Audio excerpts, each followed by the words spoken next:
Bonjour, c'est Quincy Image Agence. Bienvenue aux nouvelles personnes et merci pour toutes les personnes qui nous font confiance. Merci pour votre fidélité. Aujourd'hui, nous allons parler du thème « Ses parents ne m'aiment pas. Que faire ?» Rencontrer l'élu de son cœur relève du véritable parcours de combattant. Et quand on a enfin mis la main sur la perle rare, force est de constater que cela vient avec son lot de problèmes. En effet, choisir quelqu'un découle du fait d'avoir passé au crible d'abord un certain nombre de critères, dont des critères sociaux, matériels et familiaux. Entrer dans la vie d'autrui, c'est aussi entrer dans la vie de sa famille. C'est vouloir être accepté par ses parents. Et cette acceptation n'est pas de tout repos. Alors, que faire quand on découvre que faire quand on découvre que ses parents ne nous apprécient pas? Bon, déjà la chose à faire, c'est d'à tout prix devenir celle qu'il veut que nous soyons. Non, ça c'est la chose à ne pas faire. Il faut demeurer tel que l'on est, dans l'attitude, dans le caractère. Si on est une personne réservée et que les parents de notre conjoint ou de notre amoureux ne sont pas des personnes réservées, on ne va pas devenir extravagant pour aux yeux. Non. Toutefois, en matière de goût alimentaire, il faut, étant donné que nous venons à peine de rentrer dans leur vie, il ne faut pas qu'on leur impose déjà nos règles alimentaires. Par exemple, si nous sommes musulmans et qu'on ne mange pas le porc, on va pas leur imposer de ne pas manger du porc. Non. Nous, on doit s'intégrer. On va pas manger du porc pour autant, mais quand par exemple ils nous invitent à manger, soit on amène notre propre plat, soit on s'arrange à manger que des légumes. Ou dans les légumes, il n'y a pas de porc. On ne peut pas s'imposer aux gens. En tant qu'invité, on doit faire de notre mieux pour demeurer poli. Voilà.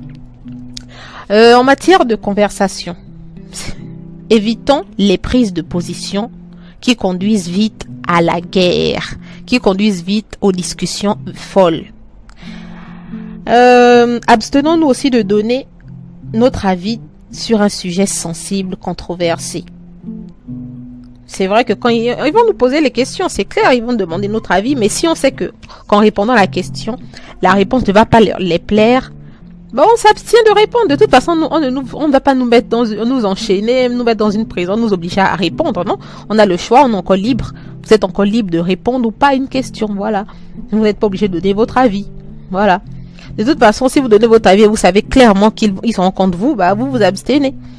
Votre objectif, c'est de demeurer toujours fiable, de demeurer une personne calme, posée. Voilà.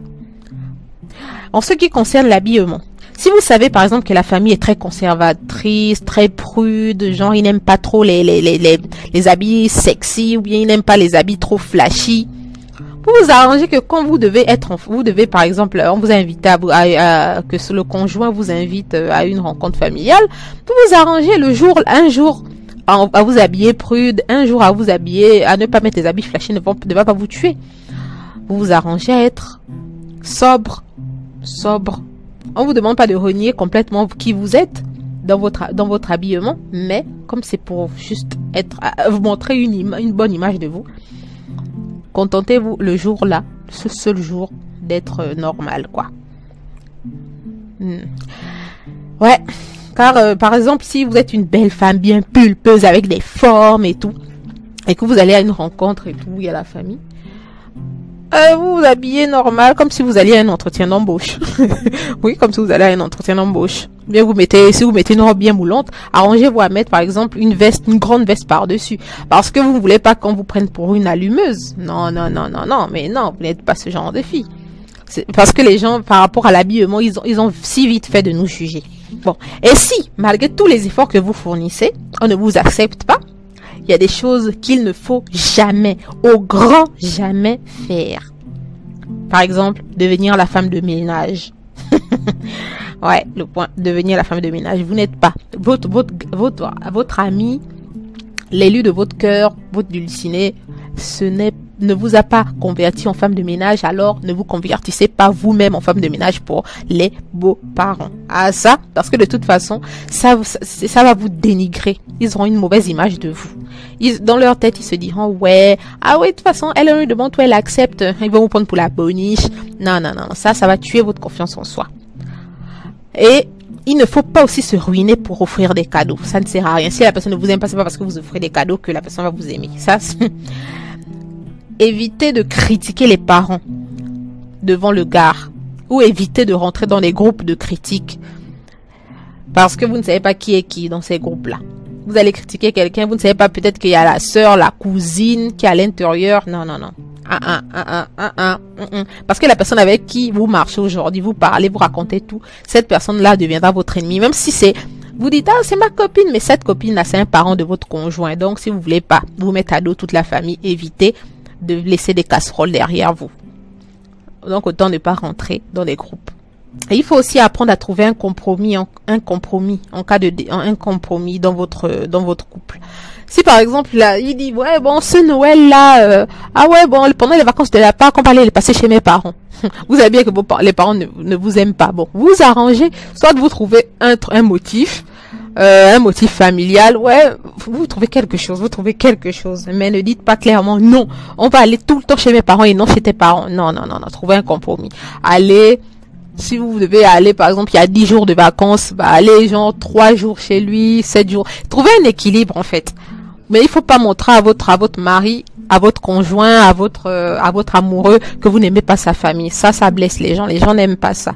Si vous n'aimez pas garder ça en vous, mais apprenez à communiquer, parler. Essayez de trouver un jour où il est de bonne humeur pour évoquer les différents, les litiges que vous rencontrez avec sa famille. Il comprendra, il finira par comprendre, mais ne venez pas vous imposer, venez pas imposer votre avis, parce que c'est vous qui devez vous faire accepter et non lui, quoi. Lui, il est déjà accepté, c'est normal, c'est sa famille. N'hésitez pas à donner d'autres exemples concernant la relation, comment vous avez pu gérer les relations houleuses avec vos beaux-parents, parce que nous sommes là pour nous soutenir. C'était qu'une série Image Agence. Passez une bonne journée. Au revoir.